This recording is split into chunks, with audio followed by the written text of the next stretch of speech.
Welcome to the channel paid curriculum. एक viewers की ये रिक्वेस्ट थी कि मैम हिंदी में नोट्स प्रोवाइड करिए।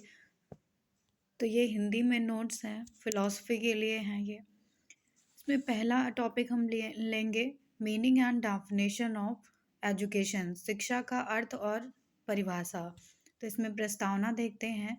शिक्षा शब्द संस्कृत भाषा के शिक्ष धातु में आ प्रत्यय लगाने से बना है। तो यह जो है संस्कृत भाषा के शिक्ष धातु में आ प्रत्यय लगाने से बना हुआ है। शिक्ष का अर्थ है सीखना और सिखाना, इसीलिए शिक्षा का अर्थ हुआ सीखने सिखाने की क्रिया। तो शिक्षा का अगर कोई अर्थ पूछता है तो यह जो है सीखने सिखाने की क्रिया है। यदि हम शिक्षा के लिए प्रयुक्त अंग्रेजी शब्द एजुकेशन पर विचार करें तो भी उसका यही अर्थ निकलता है। एजुकेशन शब्द लैटिन भाषा के एजुकेटम, एजुकेशन जो अगर इंग्लिश वर्ड की बात करें तो वो एजुकेशन है, जो लैटिन भाषा के एजुकेटम शब्द से लिया गया है।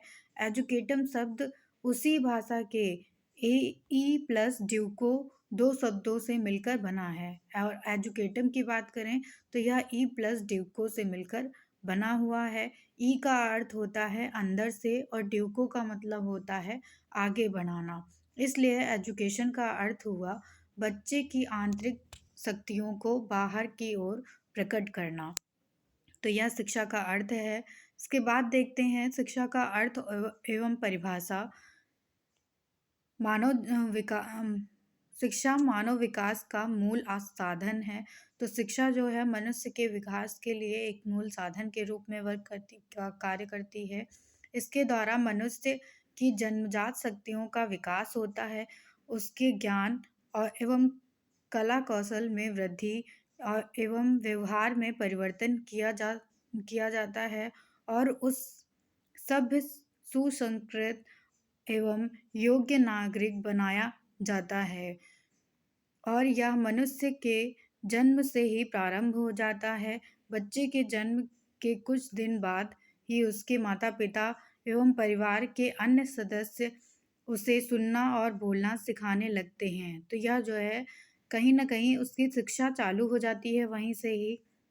जब बच्चा कुछ बड़ा होता है तो उसे उठने बैठने, चलने फिरने, खाने पीने और सामाजिक आचरण की विधियां सिखाई जाती हैं। जैसे जैसे बच्चा बड़ा होने लगता है तो उसे जीवन के सारे क्रियाकलाप सिखाए जाने लगते हैं। जब वह 3-4 साल का होता है तो उसे पढ़ना लिखना सिखाया जाता है। 3 से 4 साल का जब बच्चा होता है तो उसे हम पढ़ाई कराना सिखाते हैं। इसी आयु पर उसे विद्यालय भेजना प्रारंभ किया जाता है। 3 से 4 वर्ष की आयु में ही बच्चा विद्यालय जाने लगता है। विद्यालय में उसकी शिक्षा बड़े सुनियोजित ढंग से चलती है। तो विद्यालय की जो शिक्षा होती है वह एक प्रॉपर वे में चलती है, सुनियोजित ढंग से चलती है। विद्यालय के साथ साथ उसे परिवार के समुदाय में भी कुछ न कुछ सिखाया जाता है। तो विद्यालय ही नहीं बल्कि उसका परिवार भी इसमें इन्वॉल्व होता है, उसे कुछ न कुछ सिखाने में। सीखने और सिखाने का यह क्रम विद्यालय छोड़ने के बाद भी चलता रहता है और जीवन भर चलता रहता है। और विस्तृत रूप से देखें तो किसी समाज में शिक्षा की यह प्रक्रिया सदैव चलती रहती है। तो शिक्षा जो है मनुष्य के लिए जीवन पर्यंत जो है क्रिया है। यह मनुष्य के जीवन के साथ साथ ही चलती रहती है। अपने वास्तविक अर्थ में किसी समाज में सदैव चलने वाली सीखने सिखाने की यह संप्रयोजन प्रक्रिया ही शिक्षा है। तो सीखने और सिखाने की ये जो संप्रयोजन प्रक्रिया है इसी को हम शिक्षा कहते हैं। इस शिक्षा प्रक्रिया के स्वरूप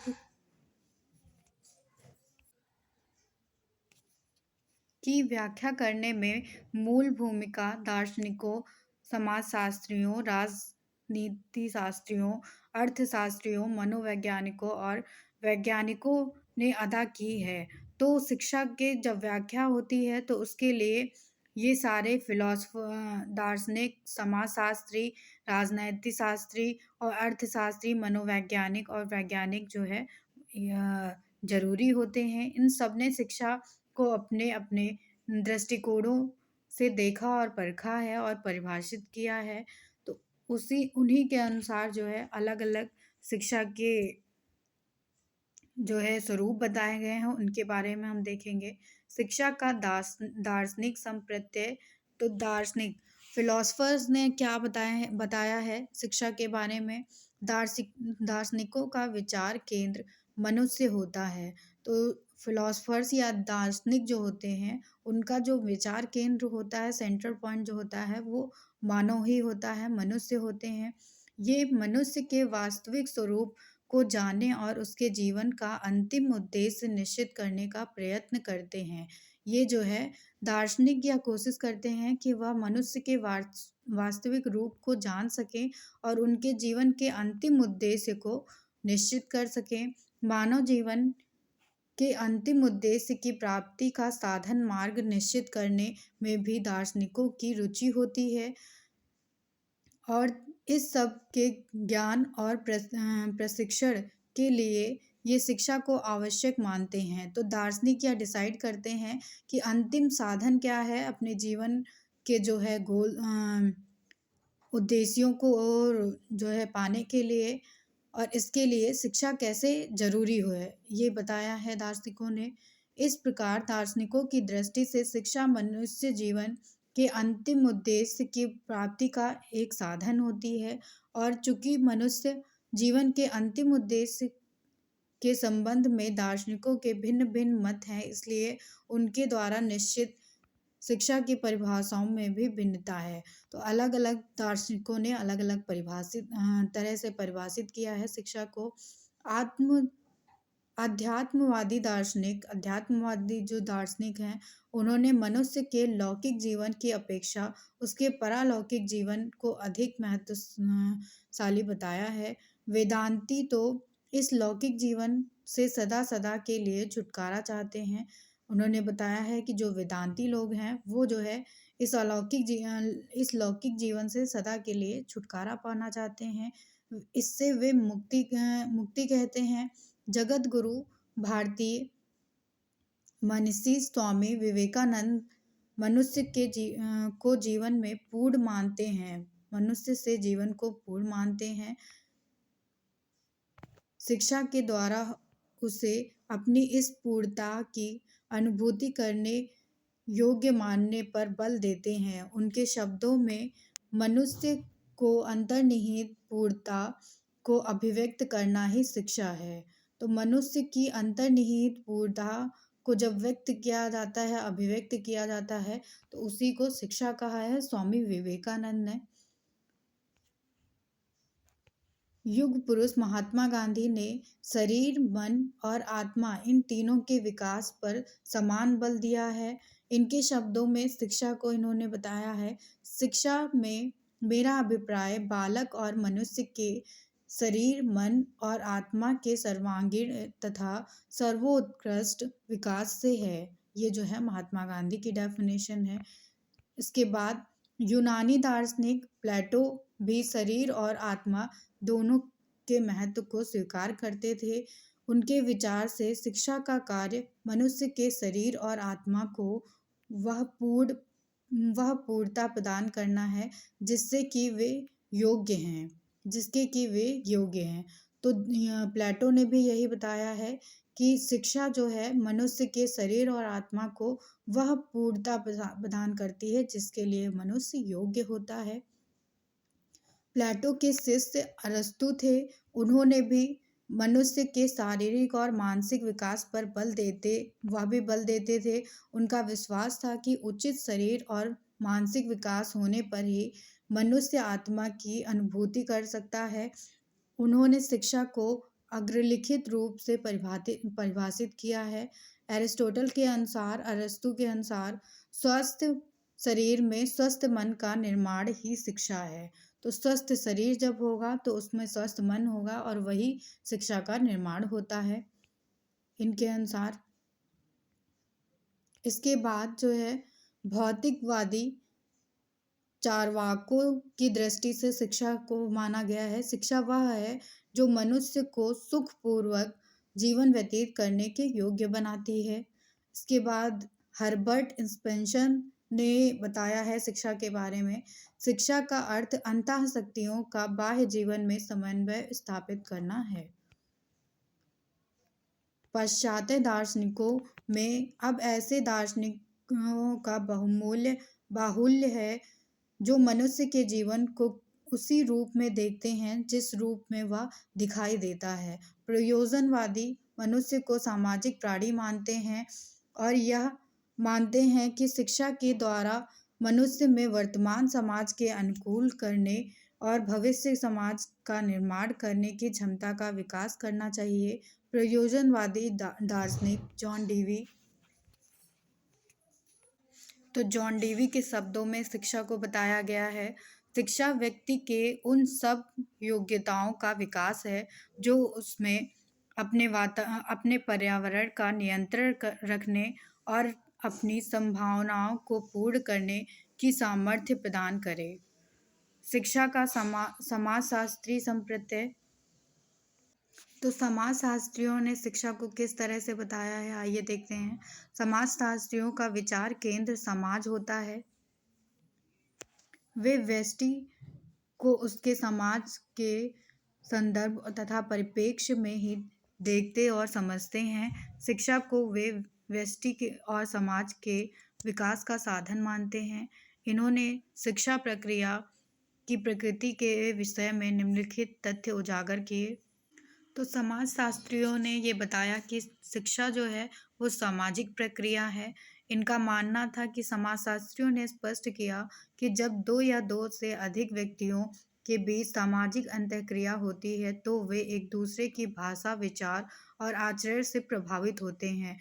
इस प्रभावित होने की प्रक्रिया को सीखना कहते हैं और जब यह कार्य कुछ निश्चित उद्देश्यों को सामने रखकर किया जाता है तो इसे शिक्षा कहते हैं। मनुष्य की पूरी सभ्यता और एवं संस्कृति का विकास सामाजिक प्रक्रिया का ही परिणाम है। तो शिक्षा अविरत प्रक्रिया है, समाजशास्त्रियों का कहना था। शिक्षा के विषय में समाजशास्त्रियों ने दूसरा तथ्य यह उजागर किया कि शिक्षा समाज में सदैव चलती रहती है। उन्होंने बताया कि यह जो है सदैव चलती रहती है, इसमें कोई रुकावट नहीं होती है। मनुष्य के जन्म के कुछ दिन बाद से ही उसकी शिक्षा प्रारंभ हो जाती है और जीवन के अंत तक यह चलती रहती है। शिक्षा द्विध्रुवी प्रक्रिया है। समाजशास्त्रियों ने स्पष्ट किया कि शिक्षा की प्रक्रिया में एक पक्ष प्रभावित करता है और दूसरा पक्ष प्रभावित होता है। तो यह एक तरह से द्विध्रुवी प्रक्रिया होती है। अमेरिकी शिक्षाशास्त्री जॉन डेवी ने भी शिक्षा के दो ध्रुव माने हैं, एक मनोवैज्ञानिक और दूसरा सामाजिक। इस तरह से जॉन डेवी का भी ये मानना था कि शिक्षा के दो ध्रुव होते हैं, एक जो मनोवैज्ञानिक होता है और दूसरा सामाजिक।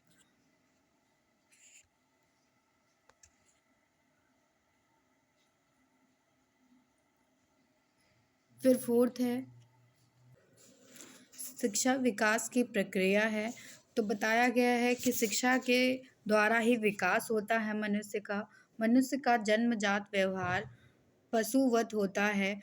शिक्षा के द्वारा उसके इस व्यवहार में परिवर्तन और परिमार्जन किया जाता है और अधिक विस्तृत दृष्टिकोण में से देखें तो मनुष्य अपने अनुभवों को भाषा के माध्यम से सुरक्षित करता है और उसको आने वाली पीढ़ियों के हाथों सौंप देता है।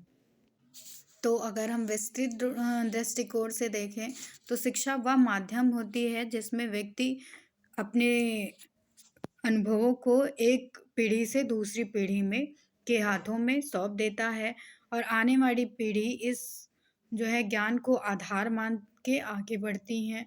इसमें अपने अनुभवों और विचार को फिर वो जोड़ देती हैं। इस प्रकार से समाज की सभ्यता और संस्कृति का विकास होता रहता है। फिफ्थ पॉइंट है शिक्षा जो है गतिशील प्रक्रिया होती है या निरंतर चलती रहती है। शिक्षा के द्वारा मनुष्य अपनी सभ्यता और संस्कृति में निरंतर विकास करता है। इस प्रकार विकास के लिए उसकी एक पीढ़ी अपने ज्ञान और कौशल आदि को दूसरी पीढ़ी को हस्तांतरित करती रहती है। तो इसी तरह से इसी हस्तांतरण से समाज में जो है ज्ञान का प्रभाव बढ़ता रहता है। वह कुछ शिक्षा शास्त्रियों ने शिक्षा को उपरोक्त तथ्यों के आधार पर ही परिभाषित किया है। भारतीय विचारक भैरवनाथ झा ने अपने शब्दों में बताया है कि शिक्षा एक प्रक्रिया है और एक सामाजिक कार्य है जो कोई समाज अपने हित के लिए करता है। इस तरह से डेफिनेशन दी गई है। उटावे ने भी, समाजशास्त्री हैं ये भी, इन्होंने भी जो है शिक्षा को परिभाषित किया है। शिक्षा की संपूर्ण प्रक्रिया व्यष्टियों और सामाजिक समूहों के बीच की अंतःक्रिया है जो व्यष्टियों के विकास के लिए कुछ निश्चित उद्देश्यों से की जाती है।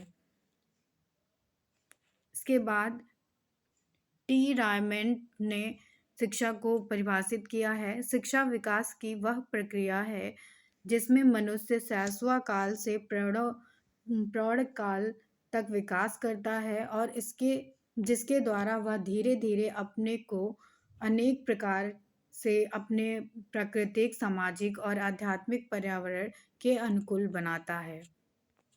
शिक्षा का राजनैतिक संप्रत्यय। तो इसके बाद देखते हैं कि शिक्षा का राजनैतिक संप्रत्यय क्या है। राजनीति शास्त्रियों का विचार केंद्र राज्य और उसका शासन तंत्र होता है। वे व्यष्टि और समाज दोनों को राज्य और उसके शासन तंत्र के संदर्भ एवं परिप्रेक्ष्य में देखते समझते हैं। शिक्षा को ये राष्ट्र के निर्माण का साधन मानते हैं। राजनैतिक शास्त्रियों का कहना है कि शिक्षा जो है राष्ट्र का निर्माण करती है, उसके लिए एक साधन का कार्य करती है। राष्ट्र का निर्माण होता है श्रेष्ठ नागरिकों से, श्रेष्ठ नागरिकों का निर्माण होता है शिक्षा के द्वारा। राजनैतिक शास्त्रियों का कहना था कि राष्ट्र का निर्माण जो होता है वह श्रेष्ठ नागरिकों पर निर्भर करता है, लेकिन श्रेष्ठ नागरिक का निर्माण जो है वो शिक्षा के द्वारा ही होता है, शिक्षा पे ही डिपेंड करता है। इनकी दृष्टि से वास्तविक शिक्षा वह है जो श्रेष्ठ नागरिक का निर्माण करती है। राजनैतिक शास्त्री ये मानते हैं कि वास्तविक शिक्षा वही है जो श्रेष्ठ नागरिकों का निर्माण करे। शिक्षा का अर्थशास्त्रीय संप्रत्यय। तो शिक्षा का अर्थशास्त्रीय संप्रत्यय समझते हैं। तो शिक्षा का जो अर्थशास्त्रीय संप्रत्यय है, इसमें अर्थशास्त्रियों का विकास केंद्र समाज के आर्थिक स्रोत थे और उसका आर्थिक तंत्र था। ये व्यक्ति अथवा समाज की समस्त क्रियाओं को आर्थिक परिप्रेक्ष्य में देखते और समझते थे। शिक्षा को ये एक उत्पादक क्रिया के रूप में स्वीकार करते थे। इनकी दृष्टि से शिक्षा उपभोग की वस्तु के साथ साथ उत्पादन का भी कारक है। शिक्षा अर्थशास्त्रियों का कहना था कि शिक्षा जो है उपभोग की वस्तु ही नहीं है बल्कि जो है उत्पादन का कारक भी है। तो अर्थशास्त्रियों की दृष्टि से शिक्षा वह आर्थिक निवेश है जिसके द्वारा व्यक्ति में उत्पादन और संगठन के कौशलों का विकास किया जाता है और इस प्रकार व्यक्ति, समाज और राष्ट्र के उत्पादन क्षमता बढ़ाई जाती है, उनका आर्थिक विकास होता है। शिक्षा का मनोवैज्ञानिक संप्रत्यय देखते हैं। तो भारतीय योग मनोविज्ञान का विचार केंद्र मनुष्य का बाह्य स्वरूप और उसका अंतःकरण दोनों होता है। बाह्य स्वरूप में वह उसकी कामेंद्रियों और ज्ञानेंद्रियों का अध्ययन करता है और अंतःकरण में चित्त, मन, बुद्धि और अहंकार का अध्ययन किया जाता है। उसकी जो है दृष्टि से मनोवैज्ञानिकों का कहना था कि शिक्षा का अर्थ मनुष्य के बाह्य इंद्रियों और अंतःकरण का प्रशिक्षण होता है। इस तरह से जो है पेस्टोलॉजी का कहना मत था, यह विकास स्वाभाविक, समरस और प्रगतिशील होना चाहिए। उन्होंने शिक्षा को इस दृष्टि से परिभाषित किया है। उनके शब्दों में शिक्षा मनुष्य की जन्मजात शक्तियों का स्वाभाविक, समरस और प्रगतिशील विकास होता है। पेस्टोलॉजी के शिष्य फ्रोबेल ने शिक्षा को निम्नलिखित रूप से परिभाषित किया है। तो पेस्टोलॉजी के जो है शिष्य थे फ्रोबेल, उन्होंने शिक्षा के बारे में बताया है। शिक्षा वह प्रक्रिया है जिसके द्वारा बालक अपनी आंतरिक शक्तियों को बाह्य बाहर की ओर प्रकट करता है। तो शिक्षा के थ्रू शिक्षा की प्रक्रिया के द्वारा ही बालक अपनी आंतरिक क्षमताओं को, शक्तियों को बाहर की तरफ लाता है, प्रकट करता है। इसके बाद शिक्षा का वैज्ञानिक संप्रत्यय। तो शिक्षा का वैज्ञानिक संप्रत्यय क्या है? वैज्ञानिकों का विचार केंद्र भौतिक जगत और उसकी वस्तुएं तथा क्रियाएं होती हैं। ये किसी भी वस्तु अथवा क्रिया को वस्तुनिष्ठ ढंग से देखते हैं। जहाँ तक मनुष्य की जन्मजात शक्तियों का प्रश्न है, ये मनोविज्ञान से सहमत है। परंतु जहाँ तक मनुष्य के व्यवहार का प्रश्न है, ये समाजशास्त्रीय तथ्यों को स्वीकार करते हैं। शिक्षा को ये मनुष्य की शक्तियों के बाह्य जीवन अनुकूल विकास के साधन के रूप में स्वीकार करते हैं। हर्बर्ट स्पेंसर के शब्दों में वैज्ञानिक थे ये, इन्होंने जो है वैज्ञानिक संप्रत्यय में शिक्षा का अर्थ बताया है। शिक्षा का अर्थ अंतः शक्तियों का बाह्य जीवन में समन्वय स्थापित करना है। तो शिक्षा वही है जो हमारे आंतरिक शक्तियों का बाह्य जीवन में संप्रत्यय स्थापित कर सके। शिक्षा का सही संप्रत्यय देखते हैं इसके बाद। तो शिक्षा के विषय में दार्शनिकों, समाजशास्त्रियों, राजनीति शास्त्रियों, अर्थशास्त्रियों, मनोवैज्ञानिकों, वैज्ञानिकों ने भिन्न-भिन्न दृष्टिकोण दिए हैं, जिसके बारे में हम लोगों ने पढ़ा है अभी। आज हम शिक्षा की व्याख्या करते समय इस सभी दृष्टिकोणों के तथ्य का चयन करते हैं, जिस जगत में इसे संकलक प्रवृत्ति, एक्लेक्टिक टेंडेंसी कहते हैं। इन सबके दृष्टिकोणों से शिक्षा की प्रकृति के विषय में ये तथ्य उजागर होते हैं कि शिक्षा एक सदोद्देश्य सामाजिक अविरत गतिशील विकास की क्रिया है और इसके कार्यों के संबंध में यह स्पष्ट होता है कि इसके द्वारा मनुष्य की जन्मजात शक्तियों का विकास होता है, उनके ज्ञान और कला कौशल की में वृद्धि होती है, उनके व्यवहार में परिवर्तन किया जाता है। इस प्रकार से उन्हें सभ्य, संस्कृत और योग्य नागरिक बनाया जा सकता है। शिक्षा किसी समाज में सदैव चलने वाली वह सहोद्देश्य सामाजिक प्रक्रिया है जिसके द्वारा मनुष्य की जन्मजात शक्तियों का विकास, उसके ज्ञान और कला कौशल में वृद्धि, व्यवहार में परिवर्तन किया जाता है और इस प्रकार से उसे सभ्य, सुसंस्कृत और योग्य नागरिक बनाया जाता है। इसके द्वारा व्यष्टि एवं समाज दोनों निरंतर विकास करते हैं। तो इस तरह से जो है यह शिक्षा का सही उद्देश्य है और सही संप्रत्यय है। Thank you everyone.